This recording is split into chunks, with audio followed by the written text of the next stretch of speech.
નમસ્કાર મિત્રો, અમારા નવા વિડીયોમાં આપ સૌનું હાર્દિક સ્વાગત છે।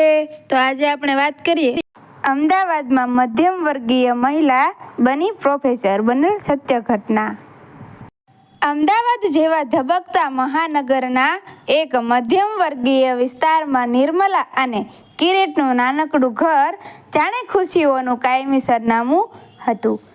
લગ્નના 3 વર્ષ બાદ જ્યારે આંગણામાં નંદનીના નાનકડા પગલાં પડ્યા ત્યારે નિર્મલાને લાગ્યું કે સૃષ્ટિનું સઘળું સુખ પરમાત્માએ તેના ખોળામાં લાવી અને મૂકી દીધું છે। કિરીટ એક પ્રતિષ્ઠિત કંપનીમાં ઉચ્ચ હોદ્દા પર કાર્યરત હતો।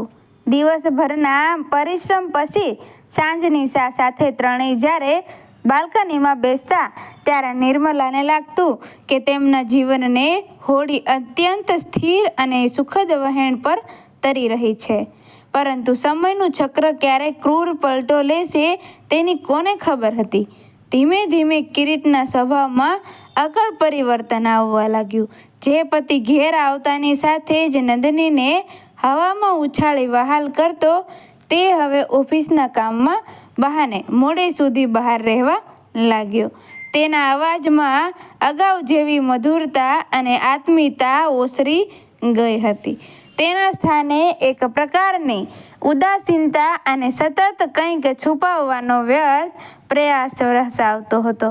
નિર્મલાની પારખું નજર આ સૂક્ષ્મ ફેરફારને માપી રહી હતી, પણ તેનું પવિત્ર હૈયું આ કડવું સત્ય સ્વીકારવા માટે તૈયાર નહોતું।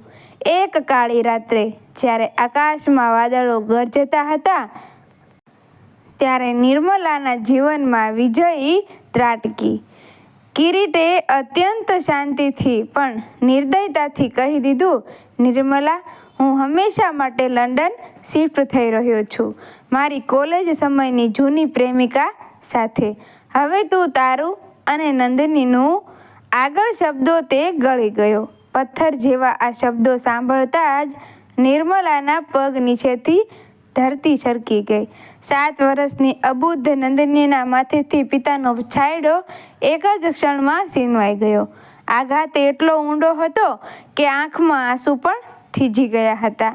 એક મધ્યમ વર્ગીય સ્ત્રી માટે આ ઘટના જીવતે જીવ મરવા સમાન અને આબરૂના ચીરહરણ સમાન હતી, પરંતુ નિર્મલા એ સ્ત્રી નહોતી જે પરિસ્થિતિ સામે હાર માની અને ઘૂંટણ ટેકવી દે। તેની પાસે કોલેજ સુધીનું શિક્ષણ હતું, જે હવે તેનું એકમાત્ર હથિયાર હતું। તેણે મક્કમ નિર્ધાર કર્યો કે તે રડશે નહીં। શરૂઆતમાં દિવસ દરમિયાન બાલમંદિરમાં નોકરી, સાંજ પડ્યે ઘરની તમામ જવાબદારીઓ નિભાવતી અને રાતની નીરવ શાંતિમાં જ્યારે આખું જગત સૂતું હોય ત્યારે પુસ્તકો સાથે મથામણ કરવી આ તેનો નિત્યક્રમ બની ગયો। નંદનીની આંખોમાં રહેલા પ્રશ્નોનો જવાબ તેને પોતાના સંઘર્ષોમાં દેખાતો હતો। આ તપસ્યાની ફળશ્રુતિ રૂપે તેણે PhDની પદવી પ્રાપ્ત કરી અને અંતે એક નામાંકિત કોલેજમાં પ્રોફેસર તરીકે ગૌરવભર્યું સ્થાન મેળવ્યું। મમ્મી, જો તો ખરી, હું દુલ્હનના વેશમાં કેવી લાગી રહી છું? નંદનીના રણકતા અને ઉત્સાહભર્યા અવાજે નિર્મલાના મન પર છવાયેલા ભૂતકાળના કાળા વાદળોને વિખેરી નાખ્યા। નિર્મલાએ નજર ફેરવી, સામે સાક્ષાત કોઈ દેવકન્યા જેવી નંદની ઊભી હતી। રેશમી પાનેતર, સોનાના આભૂષણો અને ચહેરા પર લગ્નની લાલી। નિર્મલાની આંખોમાં હર્ષના આંસુ આવી ગયા। તેણે ધ્રુજતા હાથે નંદનીને કાળું ટીલું કર્યું અને હાથથી ચૂમી લેતા કહ્યું, મારી દીકરી તો સાચે જ સ્વર્ગની પરી છે। લગ્નનો પ્રસંગ અત્યંત ભવ્ય અને શાહી હતો। શહેરની જે હોટલનું 1 મહિના પહેલાં જ ગ્રાન્ડ ઓપનિંગ થયું હતું તેવી સૌથી મોંઘી અને આલીશાન હોટલમાં વેડિંગ સેલિબ્રેશનનું આયોજન કરવામાં આવ્યું હતું। હોટલનું વિશાળ મેદાન હજારો ગુલાબ અને ઝગમગતી રોશનીથી શણગારવામાં આવ્યું હતું।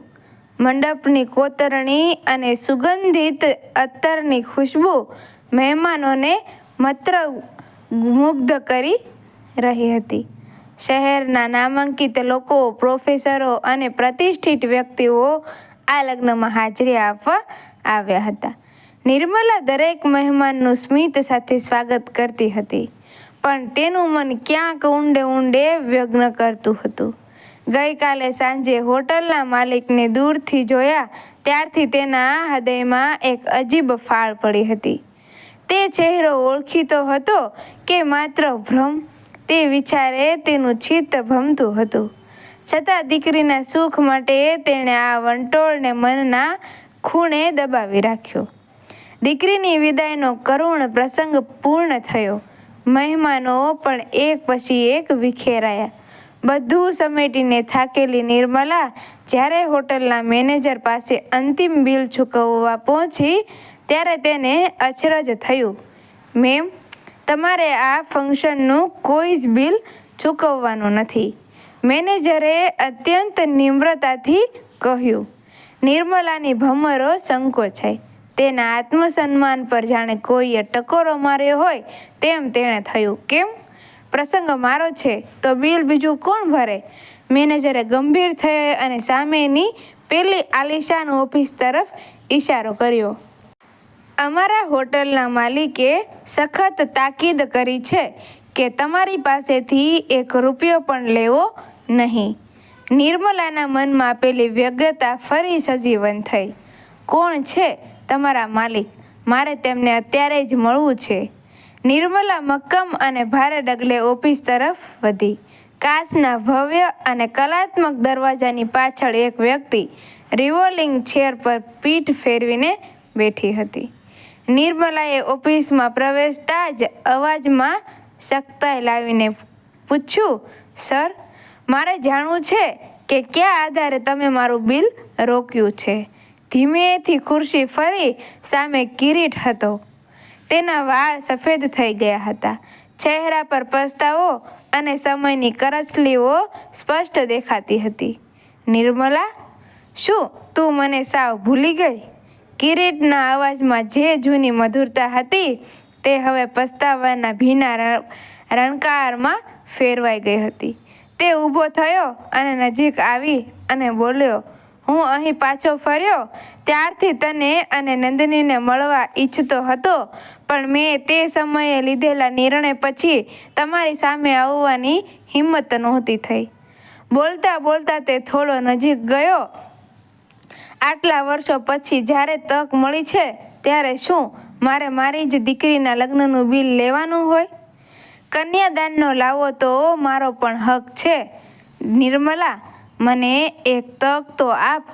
કન્યાદાન અને હક જેવા પવિત્ર શબ્દો કિરીટના મોઢે સાંભળતા જ નિર્મલાની અંદર 20 વર્ષની દબાયેલો જ્વાળામુખી ફાટી નીકળ્યો. તેની આંખોમાંથી અંગારા ઝરવા લાગ્યા. તેને અત્યંત ધારદાર અવાજે કહ્યું, મિસ્ટર કિરીટ, જરા સંભાળીને બોલો. પિતા એને કહેવાય કે જે બાળકની આંગળી પકડી અને તેને ચાલતા શીખવે, જે તેના રડતા ચહેરા પર સ્મિત લાવે અને જે તેની જરૂરિયાતો માટે પોતાનું સુખ જતું કરે. તમે તો એ પિતા છો જે 7 વર્ષની બાળકીને રળજળતી મૂકી અને પોતાની ખુશી માટે પરદેશ ભાગી ગયા હતા. માત્ર જન્મ આપવાથી કોઈ પિતા બની જતું નથી. કિરીટ નીચું જોઈ રહ્યો પણ ફરી કરગર્યો. નિર્મલા, મને માફ કરી દે. નિર્મલાએ પોતાની બેગમાંથી 5 લાખનો ચેક કાઢી ટેબલ પર મૂક્યો. તેણે છેલ્લો ઘા કરતાં કહ્યું, તમારું દેવું તો તે દિવસે જ ચૂકવાઈ ગયું હતું જે દિવસે તમે અમને ત્યજી દીધા. આજે આ હોટલના માલિક તમે ભલે જ હો, પણ નંદનીના પિતા તરીકે તમે ક્યારનાય મરી પરવાર્યા છો. નંદની માત્ર ને માત્ર મારી દીકરી છે. નિર્મલા એક પણ ક્ષણ રોકાયા વગર મક્કમતાથી ઓફિસની બહાર નીકળી ગઈ. પાછળ કિરીટ એક જીવતા મરદાની જેમ ખુરશીમાં ફસડાઈ પડ્યો અને બંધ થતા દરવાજાને તાકી રહ્યો.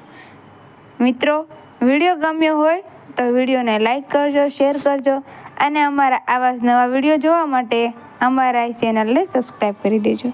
ધન્યવાદ.